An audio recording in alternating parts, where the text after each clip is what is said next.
오늘 감사로 제사를 드리며 감사로 하나님께 제사를 드리며 이런 제목으로 하나님의 말씀 증거하겠습니다. 오늘은 추수감사주의를 맞이해서 감사의 주제로 말씀을 나누려고 합니다. 신앙생활을 하다 보니까 감사가 쉬워요, 어려워요? 우리 서로 솔직해집시다. 자, 신앙생활을 하는데 감사가 쉬워요, 어려워요? 어려워요. 예. 저도 어렵습니다. 이렇게 설교 준비하면서 그러니까 말은 쉬워요. 우리 감사합시다. 말은 쉬운데 우리가 실생활에서 신앙생활을 하면서 하나님께 감사하기는 어렵다는 것을 발견합니다. 그래서 감사도 어떻게 해야 되냐면 따라해 보세요. 믿음으로 합시다. 신앙생활의 열매들은 믿음으로 하는 겁니다. 믿음 위에는 뭐 없어요. 그러니까 감사도 믿음으로 하는 겁니다. 자, 오늘 성경 말씀은 하나님께서 이 구약 그 당시 지금 시편 50편 이 당시 그 구약 백성들이 형식적인 예배를 드리는 것을 하나님께서 기뻐하지 아니하시고 이제 감사의 예배, 감사를 하나님께 드리는 예배를 기뻐하신다. 이런 요지의 말씀이시거든요. 몇 가지 교훈으로 은혜를 나누겠습니다. 추수감사주의를 맞이해서 첫 번째 오늘 말씀이 주는 우리에게 교훈은 구원의 은혜에 더욱 감사하는 자들이 되라고 합니다. 구원의 은혜에 더욱 감사하라고 합니다. 1절부터 6절 내용이 교훈합니다. 먼저 1절을 같이 읽어보겠습니다. 1절 읽습니다. 전능하신 이 여호와 하나님께서 말씀하사 해 돋는 데서부터 지는 데까지 세상을 부르셨도다. 1절 보면 해 돋는 데에서부터 해 지는 데까지, 그러면 그 범위가 어디를 얘기합니까? 온 세상 나라 백성들 다 포함하는 거죠. 하나님께서 온 나라 백성들을 부르셨다 이렇게 말씀합니다. 왜 부르신 겁니까? 어디로 부르셨습니까? 이후 9절들 보면 특별히 4절 보면 하나님이 자기의 백성을 판결하시려고 위 하늘과 아래 땅에 선포하여 이런 말씀이 있고요. 그러니까 하나님께서 자기 백성 구약 이스라엘 백성들을 판결하는 장소에 부르셨다. 나중에 6절쯤 가면 하늘이 그의 공의를 선포하리니 하나님 그는 뭐라고 나옵니까? 6절에 보시면 하늘이 그의 공의를 선포하리니 하나님 그는 심판장이시미로다. 심판장이시미로다. 나중에 보겠지만 7절에서 보면 내가 내게 증언하리라. 이 종합하면 판결, 선포, 심판장, 증언 이런 용어들은 모두 다 어디에서 사용되는 용어들입니까? 법정, 재판정에서 사용되는 용어들입니다. 그러니까 하나님께서 온 세상의 백성들을 부르신 이유는 어디로? 하나님의 법정으로, 재판정에 이스라엘 백성들을 피고인으로 세우시고 그들을 판결하시고 선고하시고 증언하는 그런 현장을 온 백성으로 하여금 와서 봐라. 그러니까 법정의 방청객으로, 증인들로 부르시고 계시다는 것입니다. 이것은 거꾸로 말하면 뭐냐면 하나님께서 구약 이스라엘 백성들이 바르게 예배하지 않는 모습을 보면서 온 백성들로 하여금 온 나라 백성들로 하여금 와서 보게 함으로써 하나님께서 무엇을 원하시는 거예요? 바르고 참된 예배자들을 찾고 계신다는 것을 지금 말씀하고 있다는 것입니다. 2절에 보면 온전히 아름다운 어디에서요? 시온에서 하나님이 빛을 비추셨도다. 이 시온은 예루살렘을 얘기합니다. 시온, 예루살렘을 다른 나라 도시들과 그 당시 다른 나라들 도시들과 비교하면 이집트의 뭐 카이로나 알렉산드리아, 또 그리스의 또 크고 작은 그런 도시들, 도시 국가들이죠. 그 당시 아수르, 바벨론의 또 강력한 그런 도시들과 비교하면 보잘것없어요. 그다지 뭐 볼 것도 없습니다. 그런데 왜 예루살렘이, 왜 시온이 온전히 아름답다고 합니까? 왜냐하면 시온에서 하나님께서 무엇을 비추세요? 빛을 비추시니까. 그 이사야서 2장 3절 9절을 딴 복음성가가 있거든요. 여러분 들어보셨을 수 있습니다. 오라 우리가 여호와의 산에 올라 하나님의 전에 이르자. 오라 우리가 여호와의 산에 올라 하나님의 전에 이르자. 오라 우리가 여호와의 산에 올라 하나님의 전에 이르자. 오라 우리가 여호와의 산에 올라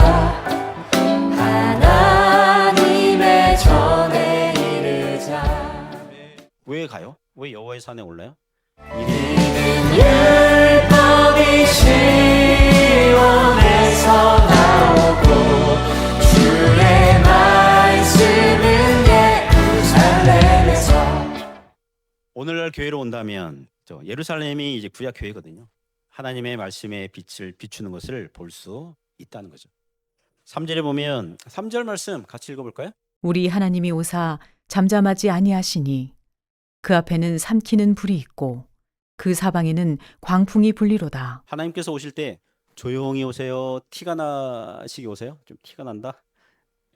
한국 고궁에서 조선시대 뭐 왕이 뭐 행차할 때 그런 세레모니를 좀 연출하는 게 있잖아요. 왕이 올 때, 왕이 이렇게 등장할 때 앞에 악기 막 울리고 뭐 그죠? 막 이렇게 하고 신하들이 도열돼 있고 막 이렇게 나온 그런 거 연출하잖아요. 그죠? 예. 그리고 우리나라 지금 외국 대통령이나 그 총리들이 올 때 요번에 경주 에이펙 그 보니까 비행기에서 내리면 또 막 뭐 깔려 있고 또 군인들 앞에 뭐죠? 이렇게 차 타고 이렇게 가면 축포도 쏘고 막 음악도 이렇게 울리고 막 이렇게 하잖아요. 그죠? 사람들도 그런데 하나님께서 등장하시니까 오늘 본문에서는 하늘의 재판장, 심판장 되시는 분이 법원에 이제 재판정에 딱 등장하시니까 조용히 등장하는 게 아니라 그 앞에는 삼키는 불이 있고 사방에는 광풍이 불어요. 불과 광풍, 그러면 뭘 떠올리냐면 성경에서 출애굽기에서 하나님께서 시내산, 출애굽한 이스라엘 백성들을 그 강림하실 때, 시내산 위에 강림하실 때 먹구름과 나팔 소리, 또 산 위에서 막 불이 타오르는 그런 장면, 또 그냥 그 세찬 바람, 이게 연출된 적이 있었거든요. 하나님께서 이와 같이 어미하신 권세를 가지시고 판결하신다는 것입니다. 뭘 판결하십니까? 4절부터 6절까지 같이 읽습니다. 하나님이 자기의 백성을 판결하시려고 위하늘과 아래 땅에 선포하여 이르시되 나의 성도들을 내 앞에 모으라. 그들은 제사로 나와 언약한 이들이니라 하시도다. 하늘이 그의 공의를 선포하리니 하나님 그는 심판장이심이로다. 셀라. 특히 5절을 보시면 이르시되 나의 성도들을 내 앞에 모으라. 피고인들 세우는 거죠. 피고인들을 들라하라. 그들을 두고 뭐라고 하십니까? 그들은 무엇으로요? 제사로 나와 언약한 이들이라. 그러니까 제사, 즉 예배 얘기하는 거예요 지금. 제사로 나와 언약했다. 구약 제사의 핵심은 무엇입니까? 속죄입니다. 속죄. 하나님께 범죄한 인간이 죽을 수밖에 없는데 어떻게 하면 하나님께 나아갈 때 용서를 받을 수 있는지 그 길을 열어 주신 거거든요.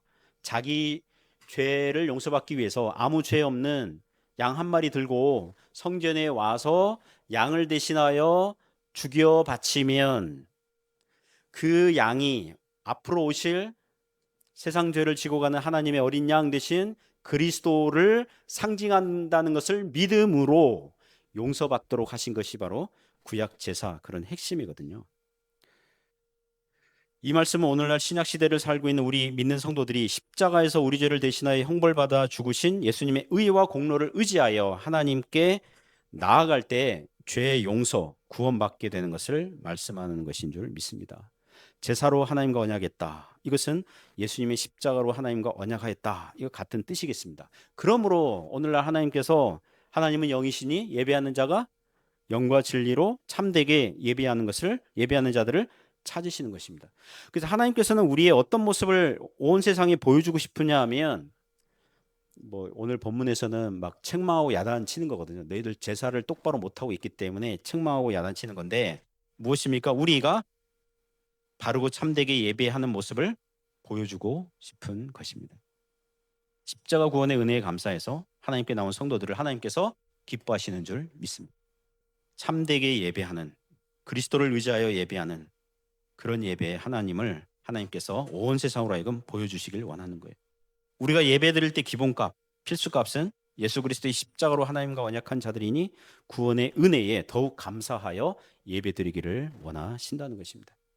지난주에는 우연히 유튜브 동영상 뭐를 보는데 한 2, 3년 전 있던 것더라고요. 그러니까 한국 시골 교회를 목회하는 목사님들과 교회를 소개하는 몇 영상을 봤습니다. 강원도 정선의 어느 시골 교회에는 목사님이 그러시는데 그 당시 2, 3년 전이니까 지금 또 어떤지 모르겠어요. 6명의 할머니 교인들이 있는데 두 분은 돌아가셨고 자기가 와서 두 분은 돌아가셨고 두 분은 요양원 가셨고 지금 두 분 남아 계신데 그중에 한 할머니가 시험 들었어요. 그러니까 자녀들이 엄마 몸이 아픈 거는 교회 다니기 때문이야 막 이렇게 충동질 해가지고 교회 안 나오기 시작한 거예요. 그래서 목사님은 신방도 하고 떡이랑 뭐 감기약 또 할머니가 병원에 진찰하게 되면 차로 또 모시다 드리고 이렇게 하는데 할머니는 목사님 오시지 말라 그러고 문 잠그고 뭐 핀잔 주고 뭐 번쩍만쩍하고 막 그래도 목사님 찾아가셨는데 어느 날 할머니 그 시험 드는 할머니가 그러더래요. 목사님 다시 교회 나가고 싶어요. 여러분 참된 신자의 특징이 뭐냐면 하나님께 예배드리지 아니하면 그 마음이 갈급해서 뭐 어찌할 줄 모르는 게 참된 신자의 특징 중에 하나입니다. 옛날 교회에서는 뭐 하여튼 초대교회라든가 이렇게 좀 교회 역사를 보면 옛날 교회에서는요 신자가 범죄하면 예배 몇 주 몇 달 예배 참석 금지 뭐 이렇게 시켜버렸어요. 그리고 예배 드리지 못하면 이게 갈급하고 너무 영혼이 메말라가고 막 이러거든요. 예배 드리지 않으면 안 될 정도로. 여러분 그게 참된 신자의 특징 중에 하나예요. 여러분이 오늘 하나님께 예배 드릴 때 여러분 마음에 하나님이 주신 기쁨과 감사와 평안이 있기를 축복합니다. 그게 참된 성도의 예배의 태도인 거예요. 그래서 그 다시 할머니가 나왔어요. 그래서 그 예배 드리는 사진을 이렇게 촬영했더라고요. 그 당시 86세 된 할아버지 아니 할머니 예배 드리는 모습. 이제 자녀들이 엄마 몸이 아픈 거는 교회 다녀서 그래 막 이런 충동질에도 이렇게 흔들리지 않고 드리는 거 그걸 봤습니다. 사랑하는 성도 여러분, 우리도 예수 그리스도의 십자가로 구원 언약을 맺은 자들이니 언약한 자로서 의무와 책임은 하나님의 구원의 은혜에 감사하여 예배드리는 것인 줄 믿습니다. 추수감사주의를 맞이해서 더욱 이 구원의 은혜에 감사할 수 있길 바랍니다. 두 번째 교훈은 추수감사절 맞이해서 기복주의 신앙 버리고 바른 신앙을 가지라는 것입니다. 7절부터 13절 내용이 교훈합니다. 먼저 7절 같이 읽어보죠. 7절 내 백성아 들을지어다. 내가 말하리라. 이스라엘아 내가 내게 증언하리라. 나는 하나님 곧 내 하나님이로다. 7절에 보시면 이스라엘아 내가 네게 증언하리라. 여러분 성경 보시면 번호 1번 이렇게 참조하라고 그러죠. 그 밑에 보면 무엇이라고 나옵니까? 너를 대적하여 증언하리라. 그러니까 이 장면은 하나님의 법정에서 피고인 구약 이스라엘 백성들의 잘못과 허물에 대해서 고발하고 기소하고 지적하고 책망하고 증언하고 있는 거예요. 누가요? 나는 하나님 내 하나님이로다. 제사로 구약 백성들과 언약한 하나님께서 언약을 계약을 위반하고 있는 백성들을 기소하시고 고발하시고 이 죄악들을 낱낱이 밝히고 있는 중인 것입니다. 어떤 주제를 얘기하는 겁니까? 8절에 보면 재물이 나와요. 8절 같이 읽습니다. 나는 내 재물 때문에 너를 책망하지는 아니하리니 내 번제가 항상 내 앞에 있음이로다. 이스라엘 백성들이 성전에 가서 가축 제물은 부지런히 갖고 왔어요. 부지런히 잘 드리고 있었어요. 제사의 형식은 잘 지키고 있었어요. 절기 형식적으로 잘 지키고 있었어요. 제물을 잘 드리고 있었어요. 그러니까 가축 제물이 모자라서 하나님께서 책망하시는 것은 아니라는 것입니다. 그럼 무엇입니까? 9절부터 13절까지 한꺼번에 읽겠습니다. 내가 내 집에서 수소나 내 우리에서 순염소를 가져가지 아니하리니 이는 삼림의 짐승들과 못산의 가축이 다 내 것이며 산의 모든 새들도 내가 아는 것이며 들의 짐승도 내 것이미로다. 내가 가령 주려도 내게 이르지 아니할 것은 세계와 거기에 충만한 것이 내 것이미로다. 내가 수소의 고기를 먹으며 염소의 피를 마시겠느냐. 자, 구약 백성들이 성전에 가서 제사 드릴 때 자기 집에 숫소, 순염소 가져다가 제물 드렸어요. 새 얘기도 나오니까 이 새 중에 비둘기가 제물의 한 종류였잖아요. 비둘기도 열심히 드렸어요. 그 제물 드릴 때에 사람들의 마음이 뭐냐 하면 하나님은 우리 집에 있는 소나 염소, 비둘기와 같은 게 필요하신가 보다. 내가 하나님께 도와드리지 않냐면 하나님은 배가 고프신가 보다. 내가 부지런히 가축들을 하나님께 바쳐서 하나님 마음을 만족시켜 드려야겠다. 그런 생각은 결국 어디로 가냐면 내가 많이 드리면 드릴수록 하나님께서 나를 축복해 주실 거야. 내 소원, 내 욕심 들어주기 쉽겠지? 여러분, 이것은 바르고 참된 예배에서 한참 빗나가는 것입니다. 오늘 성경 말씀이 무엇이라고 합니까? 하나님께서는 우리의 집에 숫소나 순념소를 가져가지 아니하신다. 그게 그다지 필요하지 않다는 거예요. 왜냐하면 살림의 짐승들과 무산의 가축이 다 하나님 것이다. 산의 모든 새들도 들의 모든 짐승도 다 하나님의 것이기 때문이라는 거예요. 만일 하나님께서 주려도, 하나님께서 배가 고프시더라도, 마치 유치원 아이들에게 가르치는 것처럼 아주 쉽게 말씀하여 주시는 거죠. 하나님께서 배가 고프시더라도 구약 백성들에게 먹을 걸 달라고 하시지 않을 이유는 세계와 거기에 충만한 모든 것이 다 누구 것이에요? 하나님 것이니까. 하나님에게는 이미 풍성해요. 많이 있어요. 그리고 하나님은 영이시니 하나님께서 무슨 숫소의 고기를 먹거나 염소의 피를 마시지 않는다는 것입니다. 이것은 우리에게 어떤 교훈을 줍니까? 간혹 신자들 중에 수입이 없어서 목사님 11조 헌금 못 드려요. 헌금 못 하겠어요. 뭐 이렇게 말씀하시는 분들이 있거든요. 오늘 말씀으로 교훈을 드리자면, 여러분, 수입이 없으면 하지 않으셔도 돼요. 나중에 수입이 생기면 그때 하셔도 돼요.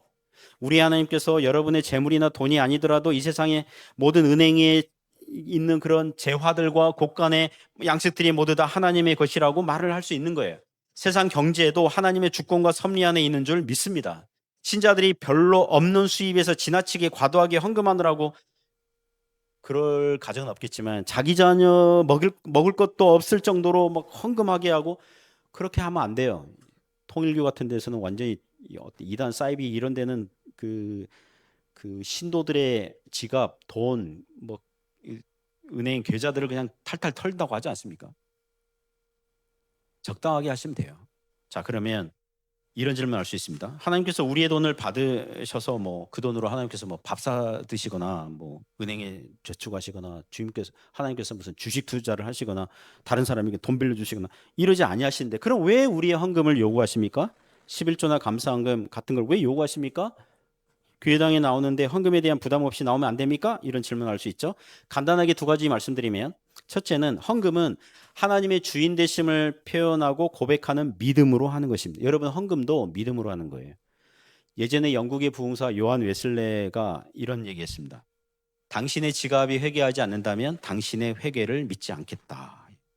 보물이 있는 곳에 우리의 마음이 있거든요. 그러니까 우리의 돈을 사용하는 사용처를 보면 우리의 진짜 마음이 들어가 있는 거죠. 그래서 우리의 신앙의 성장과 발전을 위해서 헌금하라고 하는 것입니다. 두 번째는 헌금으로 교회가 운영돼요. 세상 동아리 모임, 동창회, 어느 모임에서도 회비를 정해서 내요. 그래야 회원들이 경조사 챙기고 어떤 행사들을 할 수 있거든요. 성도들이 내는 헌금으로 교회는 그 교회 재정을 모아서 목회자 생활비나 교회당 월세나 예배를 위한 물건들을 구입하거나 선교사를 후원하거나 어린이 청소년들을 교육하는 데 지출을 하는 것입니다. 즉 성도들의 헌금으로 주님의 일들을 감당할 수 있도록 하는 거예요. 그래서 성도들이 할 일은 형편에 맞게 자유로이 적당히 하면 되는 줄 믿습니다. 그러므로 구약시대나 신약시대나 재물이나 헌금에 대한 주제가 나오면 가장 먼저 주의를 요하고 경각심을 가져야 되는 것은 무엇이냐 하면, 내가 혹시 기복주의 신앙에 빠지고 있는 것은 아닌가 돌아보시기 바랍니다. 복음서를 보면 부자가 많은 동전 꾸러미를 가지고 와서 사람들이 특히 많이 모여 있을 때에 헌금함에 들이붓잖아요. 그러면 이 동전들이 헌금함으로 빨려 들어가면서 서로 동전끼리 부딪히는 소리, 쨍그랑 소리, 촤르 소리 막 이게 다른 사람들이 듣거든요. 그걸 의도한 거거든요. 그럼 사람들이 그 부자의 믿음을 칭찬했습니다. 그때 주님께서 그 부자는 자기 상을 이 땅에서 이미 받았고, 저기서 조용히 어느 과부가 2렙돈 자기의 생활비 전부를 감사하는 마음으로 드릴 때에 그 과부의 2렙돈, 그 과부의 신앙을 주님께서 칭찬하셨거든요. 주님께서 알아봐 주시는 거잖아요. 그러므로 많은 헌금을 했느냐, 적은 액수의 헌금을 했느냐, 이건 중요하지 않습니다. 이건 부차적이에요. 어느 교회는 헌금 시간에 헌금하면 이제 목사님이 기도하잖아요. 기도할 때 헌금 봉투에 있는 이름들과 또 무슨 이유로 헌금했는지를 기도하면서 그렇게 기도하는 그런 교회가 있어요. 놀라운 기술입니다. 이렇게 목사님이 눈 뜨고 헌금 이렇게 하면서 막 기도하는 거잖아요. 이렇게 봉투 누가 이렇게 11조 했고, 어떤 이유로 감사헌금 했고, 하나님 은혜 주시고, 이렇게 하는 거잖아요. 제가 부목사를 섬겼던 교회들 중에서 그 어떤 교회가 그렇게 했는데요. 제가 직접 목격한 겁니다. 뭐냐면 그렇게 교회가 교인들을 훈련시키고 그렇게 학습을 시켜버리면 교인들이 목사님이 기도할 때 무엇을 기대합니까? 자기의 이름과 자기가 헌금한 그런 거를 좀 언급해 주기를 기대하는 거거든요. 그런데 제가 섬기던 그 교회에서 목사님이 이렇게 하다가 봉투가 겹쳐져서 넘어갈 수 있잖아요. 그러니까 어느 권사님의 헌금을 언급하지 않은 거예요. 그 이름과 그 이유를. 그러니까 이제 예배 마치고 목사님 축도하고 성가대 또 마지막 송하고 교인들 이렇게 흩어지고 이러는데 그 권사님은 뭐예요? 강대상 앞에 그런 그 헌금함 놓여 있지 않겠습니까? 거기에 막 달려와가지고 헌금통에 있는 헌금 봉투들은 막 자기 헌금 빠졌다고 하면서 그래서 찾아가지고 목사님 내가 헌금한 걸 왜 얘기 안 했냐고 이 그 장면을 잊지 못합니다. 사랑하는 성도 여러분, 우리 헌금을 하나님만이 알아주시면 그것으로 충분한 줄 믿습니다. 혹자는 하나님께서 알아주시면 충분하다 그러면서 왜 헌금 봉투에 이름을 씁니까? 이렇게 질문하는 분들이 있습니다. 교회에서 헌금 봉투에 이름 쓰는 것은 헌금 집계와 사용이 투명하기를 바라서 하는 거죠. 물론 무기명 헌금 할 수 있어요. 그런데 교인들도 그 사람인지라 또 욕심 많은 목사님이 또는 욕심 많은 재정부가 우리 재정부는 아니에요. 우리 재정부는 단연간 정직하게 하고 계세요. 중간에 인마이 포켓에도 확인할 수 없어요. 그렇잖아요. 그러니까 자기 이름을 써서 그 적법한 절차에 따라서 하는 거예요. 근데 자기 헌금 이거 집계가 안 되는 것 같다 의심스러우면 적법한 절차에 이의를 제기해서 성도들이 헌금 재정부 그 뭡니까 그거를 볼 수도 있어요. 예, 그렇게 그 요청을 해서 뭐 그럴 수 있는데요. 지금 연말을 향해 가는 길목에서 우리가 추수감사주일 맞이했는데 우리 성도들의 다수의 그런 하소연과 또는 불평이라면 불평인데 그 뭐냐면 하나님은 왜 나에게 많은 재물의 축복을 주시지 아니하시는가 그걸 겁니다. 왜 많은 돈을 주시지 않는가? 복권에라도 당첨되게 해주시지 왜 아니하시는가? 수일 전에 제가 아내랑 이런저런 얘기하다가 20년 전에 제가 한국 통장에 한화 100만 원도 없는 채로 해주해 왔는데 20년이 지난 지금도 한국 통장에 잔액이 한화 100만 원도 없더라. 뭐 이런 얘기를 아내랑 하게 됐는데 아내가 저한테 그러더라고요. 여보, 그 사이에 자녀 셋을 다 키웠잖아요. 자녀 셋을 다 키웠잖아요. 자녀 셋을 다 키웠잖아요. 제가 그 얘기를 듣고 우리는 어떤 경향이 있냐면 하나님께서 지금까지 베풀어 주신 은혜는 잊어버리고 현재 잔액만 보려는 경향이 있어요. 지금 내게 남아있는 게 얼마냐. 이전이나 지금이나 뭐 이렇게 별 차이가 없는 것 같은데 왜 그런 거지? 아닙니다, 여러분. 그 사이에 그 기간에 하나님께서 우리를 먹이시고 입히시고 살게 하시고 감당하게 하신 줄 믿습니다. 왜 하나님은 나에게 많은 재물의 축복을 주시지 아니하시는가? 많이 주셨어요. 헤아려 보면 많이 주셨다고요. 그러나 과도하게 주시면 우리가 교만해서 하나님 찾지 않을까 봐 안 주시는 거예요. 그렇게 생각하셔야 돼요. 그리고 그리스도 안에서 만족하는 법을 그리스도 안에서 배우기를 원하시는 줄 믿습니다. 그리고 여러분이 영육간에 강건하여 하나님께 오늘 추수감사절에 이 예배의 자리에 앉아서 예배드리고 있는 거 이 자체만으로도 하나님께 감사가 되는 줄 믿습니다. 아픈 사람들이 얼마나 많이 있는데요. 아픈 사람들이 오고 싶어도 오지 못하는 그 예배의 자리에 여러분은 와 계신 거잖아요. 하나님께서 많은 은혜를 베풀어 주신 것을 헤아려 감사할 수 있기를 주님의 이름으로 축복합니다. 세 번째 교훈은 감사의 예배가 하나님을 영화롭게 한다는 것입니다. 14절 15절에서 교훈합니다. 같이 읽습니다. 감사로 하나님께 제사를 드리며 지존하신 이에게 내 소원을 갚으며 환난 날에 나를 부르라. 내가 너를 건지리니 내가 나를 영화롭게 하리로다. 14절 보시면 감사로 하나님께 제사를 드리며 앞서서 무슨 말씀하셨습니까? 하나님께서 구약 백성들이 잘못된 제사 드리는 거를 책망하셨잖아요. 그죠? 대신에 바르고 참된 제사는 어떤 제사라고 하는 것입니까? 어떤 제사예요? 감사의 제사. 감사로 하나님께 제사 드리는 것. 공교롭게도 다음 시편 51편도 참된 제사와 예배에 대해서 이렇게 말씀하거든요. 그 시편 51편 16절부터 19절 보시면 16절에 보시면 주께서 제사를 기뻐하세요? 기뻐하지 아니하세요? 기뻐하지 아니하시나니 막 이래요. 그렇지 않으면 내가 드렸을 것이라 주는 번제를 기뻐하지 아니하시나이다. 16절에는 제사를 기뻐하지 아니한다. 19절 보면 그때 주께서 의로운 제사와 번제와 온전한 번제를 어때요? 기뻐하시니. 19절에서는 하나님께서 기뻐하시는 제사가 있어요. 그러니까 16절에서는 뭔가 빠졌어요. 19절에서는 반드시 있어야 될 게 있는 거예요. 그 17절 말씀이죠. 하나님께서 구하시는 제사는 상한 심령이라. 하나님의 상하고 통회하는 마음을 주께서 멸시하지 아니하시리이다. 회개가 들어가 있는 예배를 하나님께서 기뻐하시는 줄 믿습니다. 난 하나님 필요 없어. 내가 잘났어. 나의 의와 공로로 뭐 다 할 수 있어. 이런 기도, 이런 제사는 하나님께서 기뻐하시지 않는다는 거죠. 이러한 관점으로 오늘 그 시편 50편 오면 14절에 보시면 어떤 제사를 하나님께서 기뻐하신다는 거예요? 감사로 하나님께 제사를 드리며. 사랑하는 성도 여러분, 하나님께 예배드리러 나올 때에 감사로 나오시기를 바랍니다. 그 감사의 예배를 하나님께서 기뻐하시는 것입니다. 아까 설교 서두에 말씀드렸죠. 그 감사는 쉬워요, 어려워요? 어려워요. 어렵습니다. 그래서 믿음으로 하는 것입니다. 하나님께 맡기면서 하는 것입니다.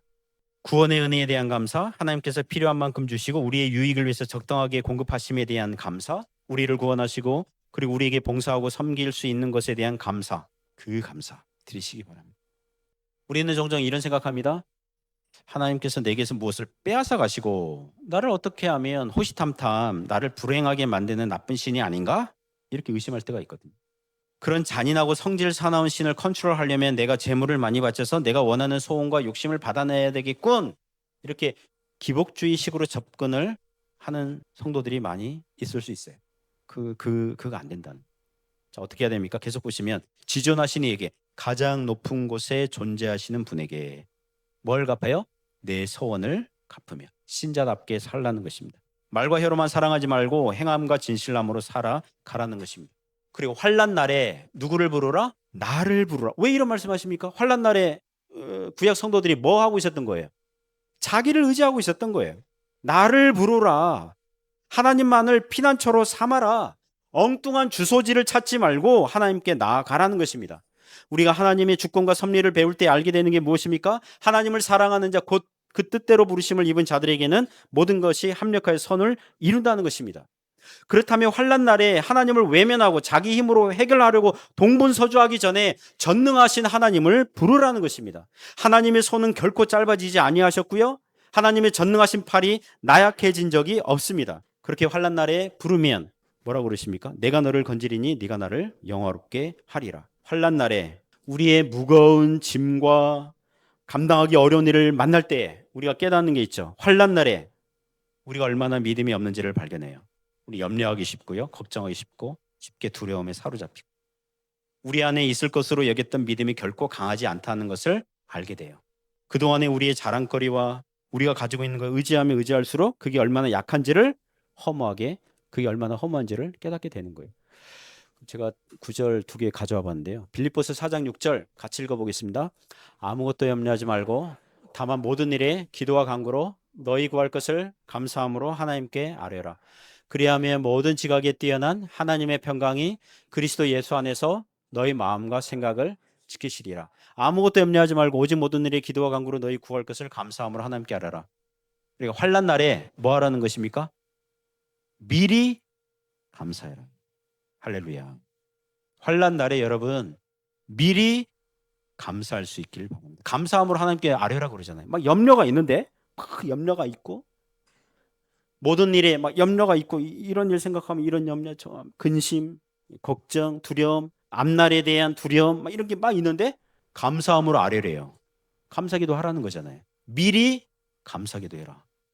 여러분 감사는 뭐로 한다고요? 믿음으로 한다고요. 그래야 하면 모든 지각에 뛰어난 하나님의 평강이 그리스도 예수 안에서 너희 마음과 생각을 지키시리라. 영적 전쟁은 우리 신자들의 마음, 생각에서 벌어지는 거거든요. 염려, 근심 그거를 이길 수 있는 방법은 감사함으로 하나님께 나아가면 되는 줄 믿습니다. 주께서 심지가 경관자를 평강하고 평강하도록 지키세요. 이는 그가 주를 신뢰하니까. 주를 신뢰하지 않으면요, 환난 날에 주를 신뢰하지 아니하면요, 염려로 자신을 거기다가 그냥 헤매게 하면요, 평강이 없습니다. 주님을 신뢰할 때에 평강하도록 하시고, 그러면 심지가 점점 더 견고해지고, 심지가 견고한 자는 평강해지고, 그런 거예요. 사랑하는 성도 여러분, 오늘 추수감사절을 맞이해서 구원의 은혜에 감사하며 이 기복주의 신앙의 태도를 버리고 참되고 바른 예배의 태도로 하나님을 향하신 여러분을 향하신 하나님의 모든 일에 감사함으로 나아갈 수 있기를 주님의 이름으로 축복합니다.